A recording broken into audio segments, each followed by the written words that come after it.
Not for the money, but for the cause that you believe in. It's really your values that I like. Mabuhay ka, Rico.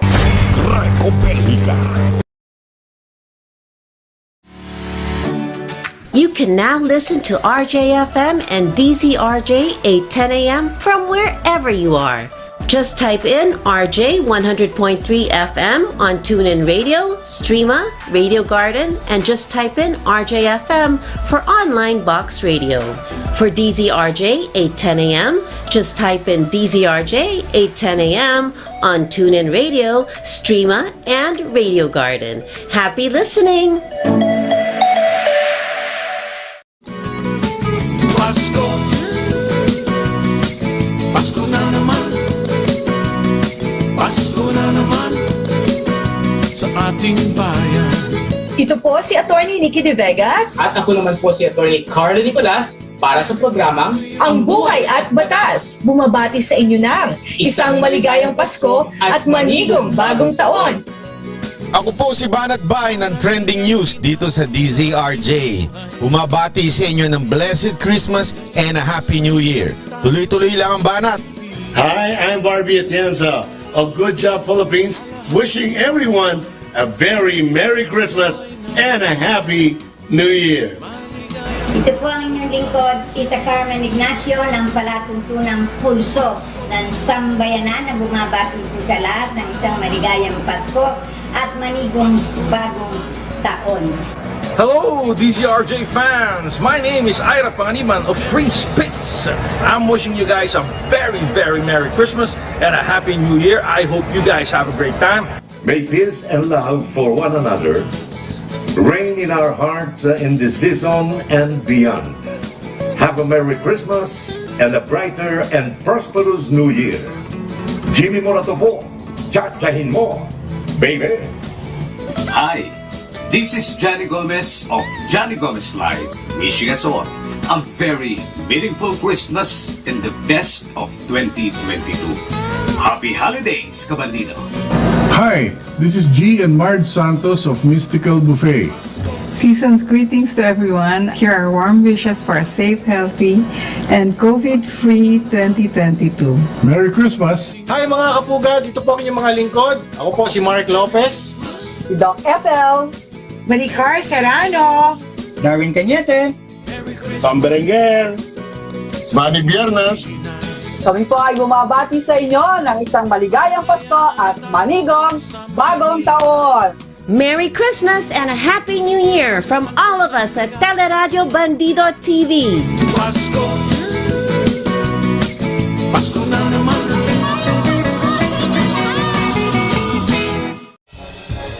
To all Teleradio Bandido viewers and listeners, you can now watch Teleradio Bandido on our new YouTube channel, RJAM News. Hit the subscribe button and like the video. Don't forget to click the bell icon so you get notified when a new video gets uploaded.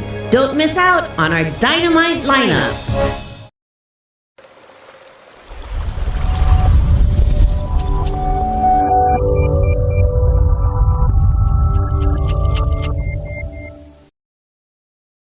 This is the Manila Bulletin, traversing time and truth since 1900. The newspaper with a century-long legacy of standing witness to the country's history and development. Today, the Manila Bulletin strives to make the nation be fully informed, and the Manila Bulletin will continue to inform, inspire, empower, telling timely stories and timeless truths through this century and beyond.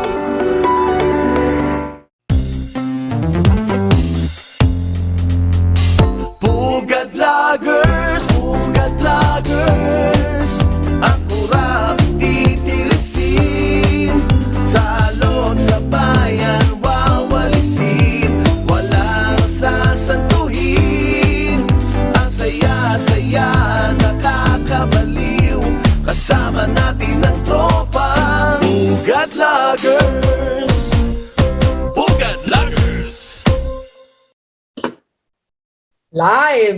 Live na pala tayo. Good evening mga kapugad. Ito po ang Tuesday edition ng Pugad Vloggers, and together with me now are the two most beautiful Women in SOCMED. We have Doc Ethel Pineda and of course Maricar Serrano. This Attorney Darwin Cañete. Good evening and join us tonight. Thank you. Magandang gabi mga kaibigan. Ano ba kayo? Shook ba kayo? Ngayon ay Martes. Meron pang isa tayong dapat na bantayan ay yan ang weather, no? May nagbabantang dumating na malakas na bagyo sa Pilipinas, no? Supposed to be December 15. So bukas po yan at yan ay inaasahan na dumaan sa Caraga, no? Sa southern part ng ating bansa. So yung mga nandyan po, mga kababayan, mag-ingat po kayo at maghanda, baka mawalan ng kuryente. Maghanda kayo ng inyong mga pangangailangan at baka magkaroon ng disruption, ng supply. At kung wala naman kayong gagawin sa labas, ay stay inside for your safety. So, charge nyo na yung mga cellphone nyo in case of emergencies and then gumawa na kayo ng emergency evacuation kit, emergency pagkain, etc. Medyo malaki-laki ang parating na yan. And yung latest na update is it's really not looking like it is going to shift, no? Yung kanyang path mukhang hindi mag-shift. So maganda po ng maigi, mga kababayan, medyo para naman kompleto tayo sa Pasko. Opo. No? Oo, pagpapasko nakakalungkot po kung hindi tayo mag-iingat right now at hindi natin what they call this, hindi natin paghahandaan, hindi tayo makikinig sa mga babala. This is actually this can actually be a potential threat to our lives, no? So mag-ingat po lahat, lalo na doon sa mga unang tatamaan po. Speaking of lungkot, Maricar seems to be very sad now. Napapansin ko lang, I've known in the brief moment, in the brief time I've known you, I've already alam ko kung kailan ka may may tampo or iyak ka or something. Bago mo na ako iyak, baba yung octave ng kanyang boses. Sexy daw boses mo, pero tingin ko malungkot yan. Naiiyak tuloy ako. Huwag kayong ganyan. Ano bang aga-aga pala? Kanina pa ako umiiyak. Ako kayo nagpapaiyak dyan. Ano naman? Si Katribo nga, yung asawa ko nga, hindi ako napatahan ano na lang, gawin mong therapy itong session natin tonight. What's wrong, my dear Maricar? Kailangan ko lang siguro ng Crisipata. Syempre, di ba, nakakaano naman. Nananawagan po kami. Kung sino man ang makakapagpadala ng Crisipata. Malamig na po yung beer ko, kaya kasi bala ko po maglango buong gabi. Gumagaan naman ang kalooban ni Tentay. Kami rin. I think I speak for the vloggers. We are sad to see the events of the day, no? Yeah. Siyempre, we found that the president has decided not to run for senator and filed his withdrawal, no? Para sa mga nag-aantay na siya ay maging senador at manggulo, to bring the Duterte brand of mayhem in the Senate is disappointed because we were hoping that he would provide leadership in the Senate. Yes. And of course, atabayan na marami yun, kasi nga syempre, di ba, matagal din natin antay for the past 6 years na magkaroon ng matino or dagdag na, na pangil regarding the war on drugs sa loob ng Senado, pero hindi nangyari. And we were, everybody who probably were supporting his war on drugs were hoping that he would be in there and can probably be able to pass laws na na mas stringent na laws against drugs, kasi alam naman natin yun naman ang sorry guys, magpasensyahan nyo na ako, nagdadrama lang Tentay, minsan lang ito mangyari.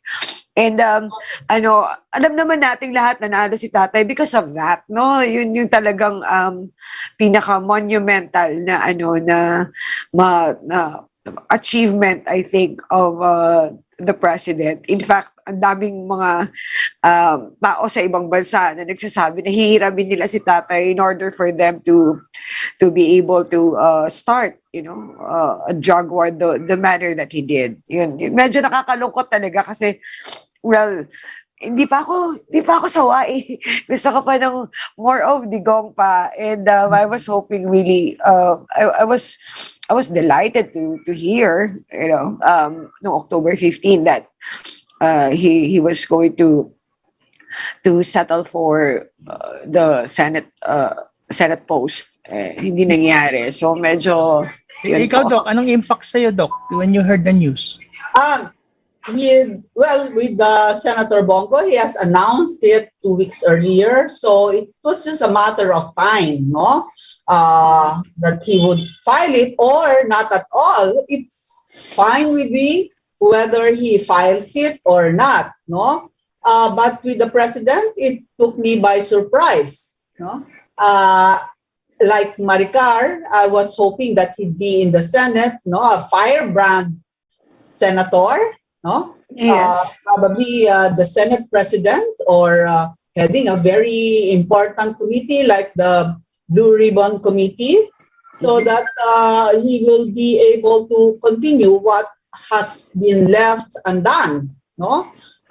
Kasi nga, 6 years, really, 6 years is too short a time, no? For a good one, Doc, for a good one, it really is short. Yeah, mahaba pagka masamang government, it's too long naman. Was it fair for us to ask him to continue in public service? Doesn't he deserve to rest? Ibig sabihin, hindi natin sinasabi that he's incapable. We're just saying that, life is interestingly surprising and we don't know. And I think he's entitled to earn time with his loved one. Yeah, I understand that. Kaya lang kasi nga, katulad ng lagi din natin sinasabi, malaki ang nawala doon sa mga supposedly na gagawin ni President Duterte dahil nagka-pandemya eh. Hindi ganito yung plano niya para doon sa kanyang presidency. It was stunted by the pandemic and a lot of things are left hanging, no? And ngayon, hindi na niya nga matatapos kasi. The way I see it naman, who better to handle the pandemic than one of the best presidents of our generation? That's Yun right. Sa akin lang eh. That's right. He may not have been accomplished yung plano niya, but he was there to see us through. Titingnan ko dun eh. Yes, of course. We owe him a lot for that. Yeah. Yes, I agree with Attorney Cañete. And also, at the same time, everybody's saying he deserves to rest, but the duties of the senator is not as strenuous as the duties of the president, no? Kailangan ng utak, tinan mo si Manny. Oo. So, stepping down from the presidency into another seat, the Senate seat, would be, very good for the president, no? Hindi siya masyadong mapapagod, no? At the same time, still exerting a big influence on how things should be done in the next 6 years, should he win. And I'm sure that he will win. Yes. Hindi naman siya totally walang legacy with respect to the Senate. Even if he's not running, ang dami niyang iniwang allies eh. We have Bato de Rosa. That's right. SBG is still senator. Marami siyang naipan and the next election, he has his own set of candidates that he will be pushing. Salpanelo, Butch Belgica, sino pa ba yun? Mga cabinet niya na tinutulak niya. Mark Villar. So, it's as if there's an invisible Duterte presence in the Senate even if it does not run. That's right. Yes. And not to mention, syempre, yung daughter din niya, in-endorse din yung kaibigan natin, si Bistek. future senator. Bistek, no? who also has a very good stance against war on drugs. So, in fact, bibitin pa daw siya. It can do a lot of improvement pa daw. So, yeah. But, maraming tao na kasi umasa, di ba? They got excited when Duterte said that he is filing for his candidacy for senator. And today, lahat ng mga nabawa ko. Ang iksi na nga nung listahan, nabawasan pa. Diba? Ako wala na. Halos laman ng senatorial slate ko, papi. The way ganito ang inisip ko Pahingay natin ng 3 years and then the next elections, pwede naman siyang sumabak ulit. Meron namang Senate na 12 positions open and then he could run for Congress. That's right. Become Speaker of the House. Well, as you have said, no, si Senator Bongo is still a senator. No? So, in a way, the re-election is still sa 2025. So, help Senator Bongo carry out some of the things that have been left undone. So, hindi pa rin talaga, no, totally. And Senator Ronald De La Rosa, is he ending his term or he has another 3 years? No, 2025. Yeah. Midterm senator siya. Yes, pareho sila. So there you go. All right, we have a commercial. We will be right back, ladies and gentlemen. Stay right there. Get your beer, get your coffee, go to the restroom. We'll be right back. This is the Manila Bulletin, traversing time and truth since 1900. The newspaper with a century-long legacy of standing witness to the country's history and development. Today, the Manila Bulletin strives to make the nation be fully informed.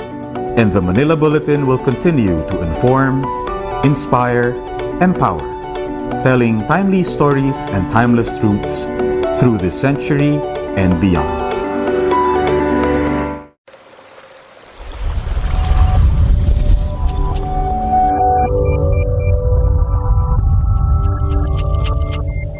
Hey, thank you Manila Bulletin for that commercial. Manila Bulletin. Yeah. Yan ang hindi namin pinambabalot ng unlike the other. Hindi pa balot ng tinapa. So you were saying, before we have... Pwede naman pambalot ng tinapa ang Manila, pero bayaran mo muna pagbili mo. Di ba?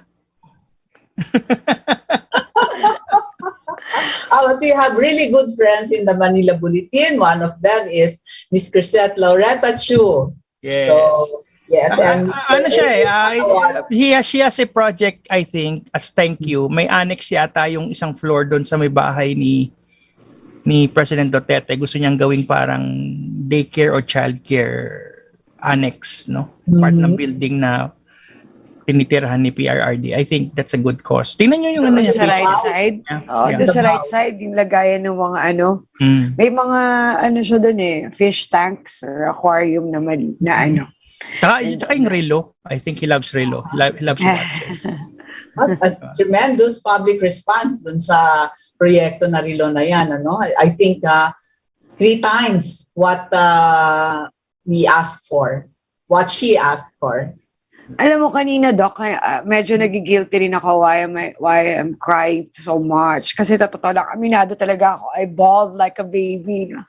And, pero din ako, nagigilty rin ako kasi meron pa namang 5.5 months si President Duterte. June 30, di ba? So, meron pa siyang 6.5 months actually sa pwesto. But I'm already starting to miss him. Ay, nako. Gusto mo payakin kita? Gusto mo kong payakin kita? Wag na. Kanina pa nga ako. This month is the last Christmas of this administration. Oo nga, nung sona nga niya, umiyak nga ako grabe. Alam mo yun, ayoko panoorin yung sona niya dahil last na niya yun, naiinis ako. Tapos, ay nako, pasensya na po doon sa mga nanonood kong iyakin ako ngayon kasi I'm really all about this man. So, lagi ko naman sinasabi sa pader ko, I think it's no longer news sa mga kakulto ko. Pero as for me, the reason, I can't believe I'm actually crying and mukhang pinapaiyak niya, pinagtutulungan niyo ako, huwag kayong ganyan. Asa na ba si Prof? Siya na lang paiyakin nyo. Wala, bully kami. Wala kang magagawa Oo dyan. nga eh. Sabi mo sa akin kanina. Ang silver lining dito, may 6 months pa. And who knows the old man, the grand old man can still spring some surprises on us. No? Pero alam nyo sinong magmumukhang pangit dito sa nangyaring withdrawal? Yung mga dilaw, yung mga pink. Ay, nako. Nabasa ko kanina, no? Sabi nung isang doktor pangpatay, buti daw at nabawasan na ang pangit na magkakandidato. Pakta siya, pangit. Talagang pagka wala kang argument, diyan ka na bumabagsak sa To paglilingkod. quote Andrew Olivar, ganda ka te. Sa totoo lang, kamukha niya yung paborito natin na No, if he lies down next to the coach, may you can tell rashes. which one is which. May rashes dito. Kamukha niya kaya yun. Alin, sino Tigil kamukha na siya. Kamukha niya yung may rashes sa liig. Yeah. Yung vlogger na lang din ngayon. Pero not only that, no, yung the ugly side na tuwa sila, wala. We already know, expected na natin niya, walang kwenta talaga dilaw at saka pinks Pero it also creates a doubt. It also attacks their narrative na gustong manatili sa pwesto, gahaman sa pwesto itong administration ni President Duterte. They cannot say that anymore. Well, in the first place, it's not the president who wants to remain in office. It's the people who wants him to remain, who wants the president to remain there. Yun yung difference And they're twisting that story. When people are saying that we wish it's longer than 6 years, it's definitely not the president saying that about himself, but us, trying to, actually, it's just a wishful thinking, Yeah, alam natin yun. Pero alam mo ng mga dilaw everything has to be twisted their way, Masasamang budhi talaga itong mga dilaw at pink. I mean, the dregs of humanity, these are the the worst, the ebel. Sabi ng mga Bisaya, ebel sila. Kaya nga hanggang ngayon nasa slump sila. The dichotomy, is very, very evident. And between the yellows and itong sabihin na natin, hindi naman maraming ayaw matawag na DDS. Pero aminin na natin, the 21 million who voted for the president. Kitang-kita natin very, very stark raving mad yung evidence how ineffective they are comparative. Hindi nila matalo. Not one day they won against this man, and up until now they can only resort to tsaka pwede ba tumigil nga kayo dyan, nasa kampo ninyo yung legally na pangit. Huwag yung sasabihin pangit yan. Thank God, kanta na niyo nga. Kahit magngawa-ngawa sige, pangit pa kaming lahat. Although, syempre, that's contrary. Masasabi niyong pangit si President Duterte. Ito mga dilaw, ha? Tingnan niyo yung anak. Tingnan mo niyo kung bunga. Masasabi niyo bang pangit yan? Compare mo dun sa isa, parang ang nangyari, nag-bloat Saka yung nakita mo ba yung commercial niyang pag ganon-ganon? Yung token? Diyos ko naman. Parang nilaspag ninyo Anong ginawa ninyo? Hindi, pero pwede na lang sabihin, sige, hayaan mo na nga silang magnangawa ng kung sino pang pangit yan. Pero hindi kayo mananalo. Bottom line, you're not gonna win. You have everything. You have everything except for votes. Yan ang masaklap. Binira ko yung isang nagsabi noon, meron daw silang ganito for Lenny, ganito for Lenny. Anong meron si Bongbong? Sabi ko, boto. Anong meron si Duterte, boto rin. Anong meron si Sara, ganun din. So, yeah, the joke is on you guys. Guys ba kayo? Talagang ganyan, pagka wala ka tumigil-tigil ka nga, Fortune, yung mga pinagngangawa mong ganyan, para namang wala namang alam yung mga tao sa kalat mo sa, tumigil. Pero dyan tayo mag-iinggit because President Duterte is coming home to Davao and Davao will welcome him back. Thank you for lending us the president. Actually, more reason for me to go back to Davao. Kakalampagin ko mayat maya si tatay. Tayo manda ka sa akin, tay. Pupuntahan kita. No, actually, I'll be going to Davao this after Christmas. So, kaya lang, wala si President. Wala pa siya doon eh. Pagbalik ni tatay doon, lagi ako nasa... After June 30. Yes. Katribo, kung nakikinig ka, kung nanonood ka ngayon, mahal ko, lahat ng bakasyon natin sa Davao lang, ha? Davao. Subukan mong kumontra. Alright. Ano kung makasabi silang pangit si President Duterte? Kita mo ba itsura ni Noynoy? Honestly. Please, ang Presidente Duterte mukhang normal. Oo. Kasi normal.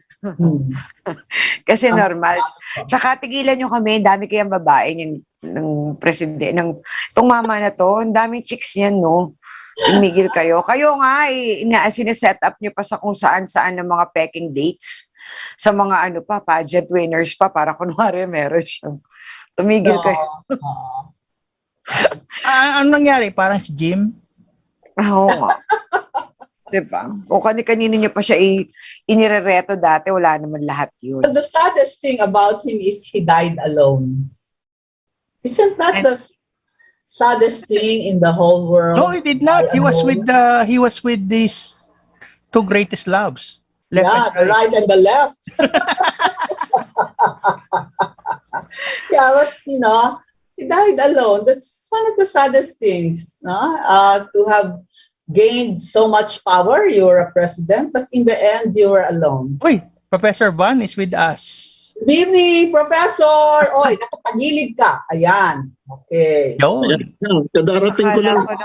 Sigura ni Professor Van, naaalala ko dun sa movie na Up, yung bata doon, tinamo si Russell. Tsaka anong pangalan mo? Si Russell. Si Russell. Si Professor Van is my brother from another mother. Pareho kami ng wavelengths niyan on a lot of issues eh. Oo nga. Ang tagal-tagal mo naman dumating. Pinapaiyak nila ako dito kanina. Ano ba yan? Ninuna mo pa yung buffet kesa sa amin. Ay, buffet is life. Huwag ka ganun. Alam mo, parang hindi mo naman ako kilala kung paano. Kaya nga ako na-disgrasya dahil nagbo-buffet, di ba? Ano ba? Ano nangyari sa'yo? Ang tagal ng bus. Ang tagal. 9 minutes ko hinintay yung bus bago ako nakasakay. That was the problem. Okay, now you're here. Dok, kaya ako na-disgrasya kasi nag-buffet nga ako nung Saturday. And doon sa loob ng restaurant, doon sa Mega Mall, sa Dad Saisaki Kamayan, nag-buffet kami ng family ko. Tapos, nadulas ako, bumagsak yung isang tuhod ko. All my weight actually fell on my left knee. Are you okay? Kasi lumipad hindi ako okay. My bruise? Tumawag sa akin yan, nag-iiyak eh. Masakit. Kasi wini-wheelchair nila ako dun sa... Wala naman so far kasi ang initial x-ray sa akin was done yung an hour after the accident happened.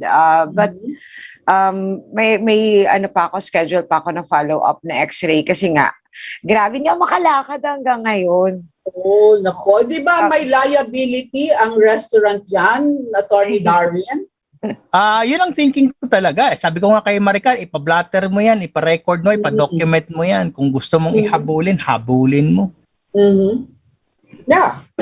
Bakit ganun ka negligent, di ba? I mean, customer... Nakakatawa pa nga kasi the accident happened doon mismo sa pwesto kung saan naka-station yung kanilang branch manager. Doon sa mga drinks. At doon mismo ako nadulas, doon sa harap mismo ng pwesto niya. And the moment I fell, nakakatawa kasi ang tanong niya sa akin, the moment I fell ang una niyang tanong, hindi mo ba nakita tong sign na to? Yung nasa gilid na gilid nilang sign na wet floor. Hindi mo lang ako tinanong na, ma'am, okay ka ba? Are you okay? Do you need help? Hindi, yun ang una niya kaagad na tinanong sa akin yung disclaimer ng restaurant nila, which is, inisip ko, pag matanda yung na-disgrasya doon, I don't know. Commercial break muna tayo Mayroon tayong commercial break. Yes. Okay. This is the Manila Bulletin, traversing time and truth since 1900. The newspaper with a century-long legacy of standing witness to the country's history and development. Today, the Manila Bulletin strives to make the nation be fully informed, and the Manila Bulletin will continue to inform, inspire, empower, telling timely stories and timeless truths through this century and beyond.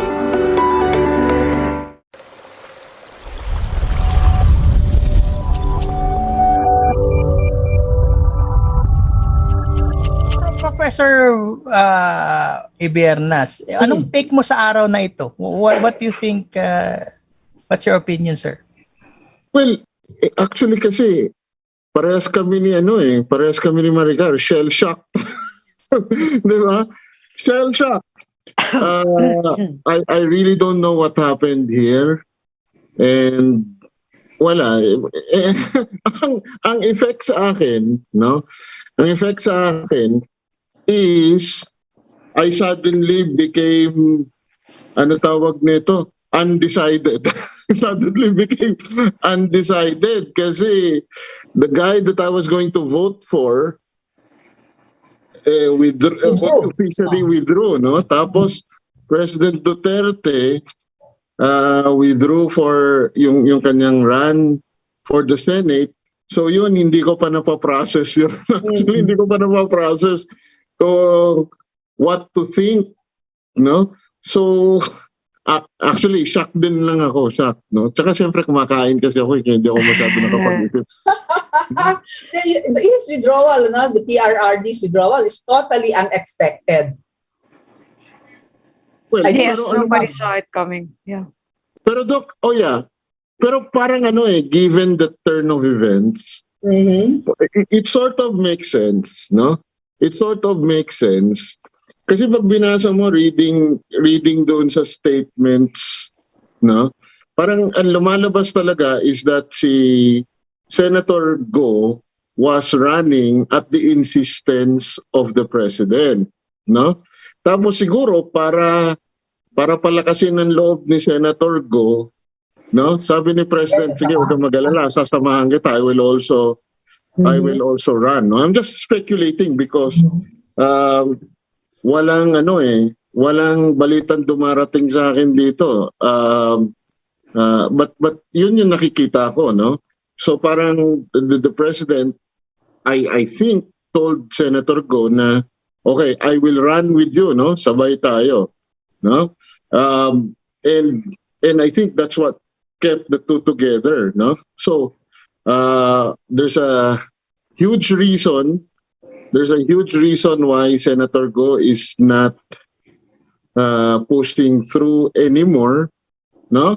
Kasi alam niyo, Doc, palaisipan sa akin na si Senator Go was willing to run for Vice President. Happy siya to run for Vice President, but not for President. So parang medyo there is something there that needs to be at some point in the future. Something that needs to Actually, be alam mo, sa totoo lang, Doc, I gotta be honest with you. Kasi di ba, alam naman ng lahat, this is no longer a secret na madaming bubuwit. And for the past 15 days, lahat sila, sinasabi nila, naka-news blackout lahat. Walang lumalabas na kahit anong info. Wala talaga. Kaya nga ako, I was about anything regarding the upcoming elections, decisions of the President, decision ng mga kampo. Wala. As in, wala talagang inilabas eh. That's why everybody are caught unawares. Nobody actually knew what was going to happen today. Nobody knew it. Until, siguro, I don't know kung saan nanggaling yung info na lalabas at pupunta ng COMELEC si Tatay. But probably that's already a given kasi nga lumabas siya ng palasyo. Pero Senator Bongo going to COMELEC na nakataxi, nobody knew about it. Why? No? Why They were just para hindi harangin. In a taxi. Oh, para hindi harangin. Unidentified. Pumunta yan doon na ma-entourage, naka-block yung crowd doon eh. And that's why Tatay's presence in the COMELEC as well were known because may entourage. Kasi bawal naman siya syempre pumunta lang na mag-taxi. Kahit siya pa mag-drive niya, mag-isa niya, hindi papayagan ng PSG. No? So, yun ang ano. And then, seriously, maraming ngayon mga bagay na very, very privy to the palace. Maraming bagay. So, medyo talaga, kaya ang ganda ng gulat. Grabe yung gulat. And for most people, dun nga pala sa mga nagsabi na malungkot yung Pasko, wag naman ganun siguro. Hindi naman siguro yun ang dapat na ano ninyo. We respect each other's emotions. Ako nga umiiyak kanina, 'di ba? But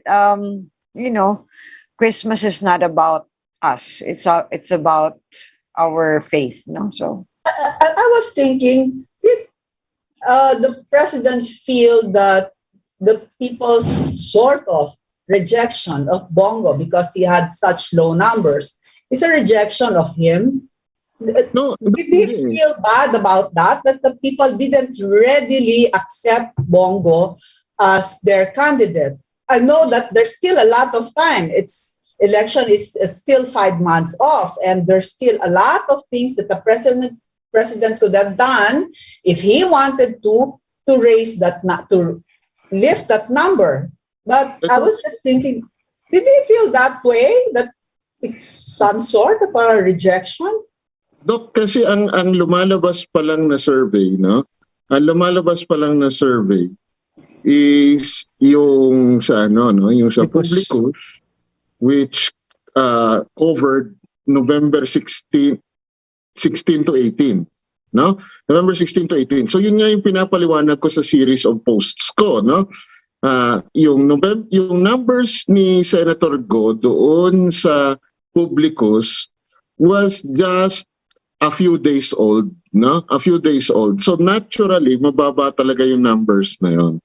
Mababa talaga yung numbers na yun kasi you cannot expect high numbers for someone na a few days pa lang na alam ng tao na kandidato, no? You have to give the person time to inform people na candidate siya, no? Tapos are good numbers kasi you get 14% for 2 weeks. Those are good numbers. yeah, that's good numbers, yeah. Oo. Kasi ganun din Tapos, actually yung nainabot ni President Duterte from 'di ba, atrasabante dati si President, tapos all of a sudden nagsabi na siya, sige tatakbo ako. Within a span of a week, tumaas din ng above, I think nag-16 siya kaagad, and then dire-diretso na yun paakyat. yeah. So, I don't think it's the numbers. Kasi a seasoned politician like President Duterte doesn't get discouraged a few days into the with still 5 months before the elections. A seasoned politician like President Duterte doesn't get discouraged with those numbers kasi alam ng lahat, with the kind of resources that the presidency has, alam na He knows the power, yeah. Yeah, and I think that's the reason why medyo kinakabahan nga yung survey frontrunner kasi hindi mo malaman kung ano ang posibleng mangyari if the president utilized all the resources that are available to him. And we're not talking about money, We're not talking about money. We're just talking about the platform of the presidency, yung access niya to information, the audience that he automatically has just because he is president, and so on and so forth. No, kasi baka sabihin nila gagamitin yung pera ng bayan, and things like that. And his political network, no? Yeah. Tapos yung yung political network, the machinery with from top to bottom. So the presidency, so the presidency without money, the presidency already has tremendous resources available to it, no? Not to mention he is the most popular politician in the Philippines. Yes, yan din nga ang isang sinabi ko no? For the past few elections, actually si Gibo Teodoro nga in 2010, no, avoided na magkasama sila sa same photo ni GMA, no? Tapos there's no photo of Gibo Teodoro and if no photo of GMA raising the hand of Gibo kasi alam nila noon na kiss of death si GMA in 2010, GMA, yeah. no? But right now, lahat sila pumipila eh. Si Senator Lacson is asking for, although in a roundabout manner, sabi niya, I don't wanna ask kasi you don't ask, but if you're going to give it to me, Purong sulong din, diba, no? Sort of telling na, bigay mo naman kahit gano'n, diba, no? Tapos Pero si Isko Moreno. Sa kanya, naman yung partner niya, alam naman niya na yung anak ng presidente siya, for... Yeah. No, but the point is... Was he willing to drop his vice president? No, the point is... Politiko yan, they'd sell their own mothers to win. Yeah. So the point is, they're all asking for the president's endorsement, and this is the only time talaga na alam mo yon, all the candidates, literally all the candidates are begging for the president's endorsement, no? Yes. I mean, that thing has not happened since EDSA. No, that has not happened since EDSA. So that is a testament to the kind of power that President Duterte has. But taking that into account, why would Bongo withdraw his bid? Yan ang tanong. I have a few theories, no. The first theory being money. Not Manny Pacquiao, money as in money, as in campaign funds. That's one of my first theory. Ang concept being that the administration of President Duterte, wala talagang, hindi naman yan dilaw na lahat nagpa-fundraising below the di ba? Yung mga projects, side projects. It's a clean administration. So, if money is not coming out, baka hindi niya kaya sustain yung campaign as president. We know billions ang kailangan dyan eh. Baka hindi pa rin nakakabawi doon sa gastos niya when he ran for senator. Yeah. Kaya bigla nagulat na okay, if I'm running for president. Yeah. But there's actually a lot more questions raised today than answered. Whatever happened this day, there's more.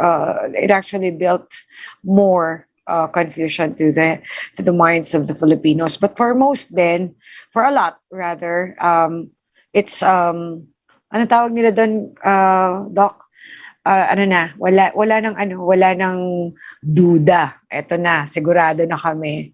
Wala na yung kalaban, the way is paved, So, yun naman din yung tingin ng iba, yan. So, syempre, we're talking about the BBM, Sara. May other theory ako dyan eh. I think we're looking at numbers din eh. I mean, nagkaroon na ng traction. For me, nagkaroon na ng traction yung BBM, Sara. And with that in mind, 51% according to Publicus. Grabe. That's quite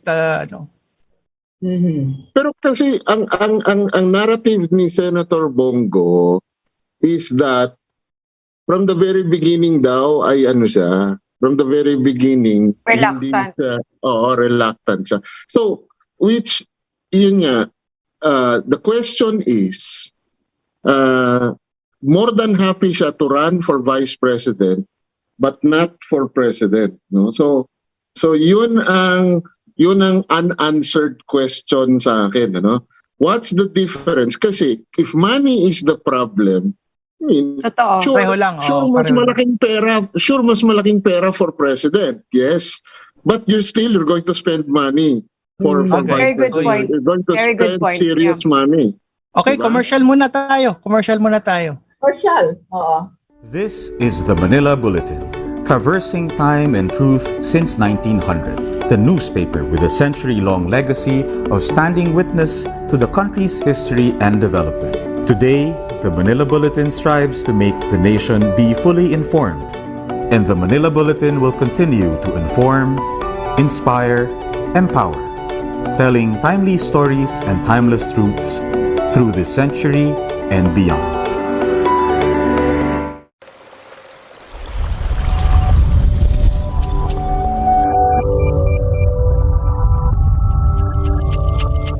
Live na. Continue your thoughts, my friends. Halatang hindi tayo sanay sa may advertisement, no? Wala tayo alam sa queuing, diretso lang.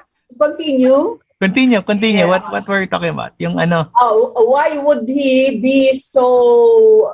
Why would the vice president be acceptable to him?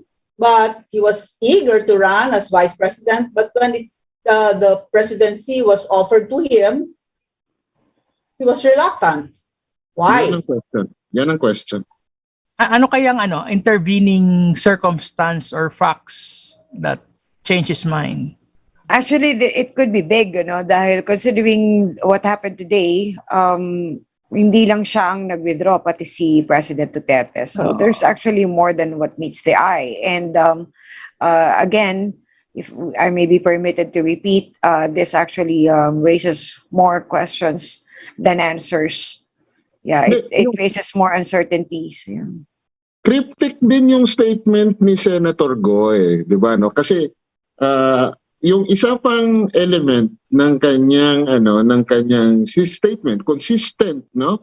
Since the very first time na in-announce niya na minention niya yung possibility na magwi-withdraw siya, no?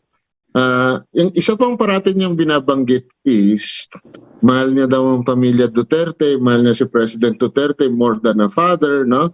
And he doesn't want to, sabi niya, ayaw niyang maging dahilan or something like that ng pag-aaway or something like that. Ano? Yes, ng family. Exactly kung ano yung exact words, pero something like that. No? He doesn't want to be part of the complications of a family problem. Correct. So parang lumalabas talaga is this is a father and daughter. This is a father and daughter thing, no? Tapos si Senator Go doesn't want to be caught in the middle, no, of the crossfire, which actually hindi yata caught in the middle of a crossfire, to be part and partial the reason why it would continue yung away, hindi dahil sa umiilag siya, kundi ayaw niya siyang maging cause. Pero we're sure now of something. Collateral damage. Right? We're sure of something now. The power is now transferred to Sara Duterte. Yes. Matriarch Is that a fair kasi syempre everything that happened has Senator Bongo not pushing through with the presidency strengthens the candidacies of BBM virtually Sara. yan ang makikita natin, Papi.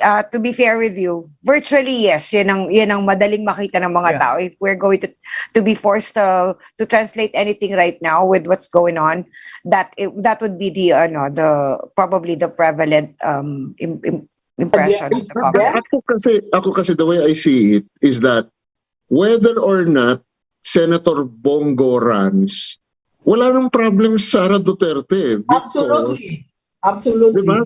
Wala mo siyang problem because not for our position but her choice and her endorsement. Well, ang tawag nito yung I think it's still with the president.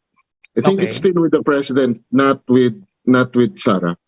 Kasi the president is still president. The president is still president. And yung resources ang crucial doon no? Si Sara Duterte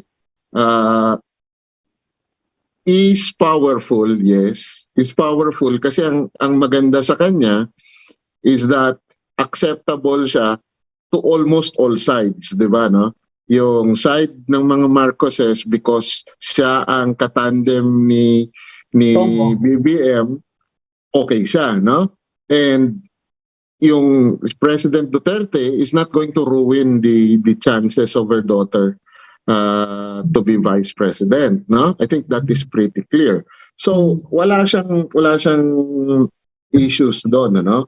Ang question lang talaga doon was yung Bongo versus Bongbong Marcos, 'di ba, no? Yun yung ano doon eh. And there are some unanswered questions doon kasi very cryptic very cryptic yung statements, no? Isa lang naman ang malinaw sa lahat right now, Prof. If you're going to look at everything, the Duterte surname is the power.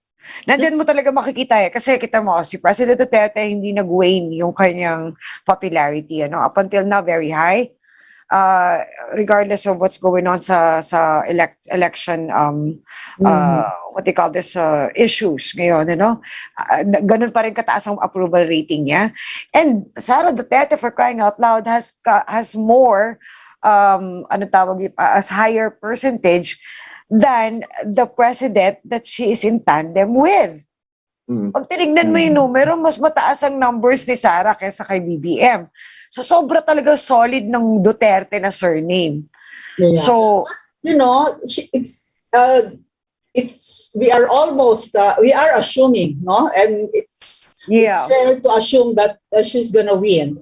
But we all know that the position of the vice president is largely ceremonial. Exactly. No? The role of the vice president is just to wait for the president to be incapacitated or true.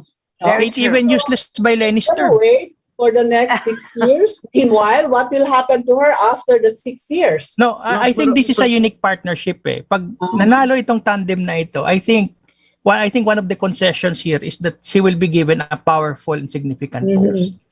I agree with I agree with Fiscal Darwin hindi power broker si Sara Duterte. No? So she's going to be unlike any other vice president we have seen since EDSA. Actually since way back, no? Since way back, yes. Siguro ang last na powerful na vice president was Fernando Lopez, no? Vice president ni Ferdinand Marcos tsaka ni Elpidio Quirino kasi he represented the sugar bloc kaya siya very powerful, no? But Sara Duterte is going to be one very powerful vice president because of yung kanyang base of support, no? Base of support kasi even if the winning candidate wins, no? That's just the start of their problems. Yun lang yung start ng problem niya, di ba? Kasi kailangan niyang i-weather lahat. Kasi look at what happened to President Duterte. Hindi pa nga nakakaupo sa pwesto.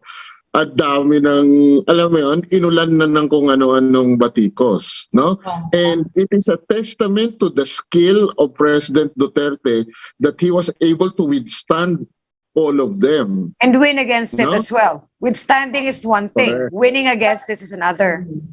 But we often see the phenomenon that whenever somebody wins, everybody goes to the winner, to the president. So Pero iba yung point na ito Sara was able to engineer 2 congressional coups as mayor.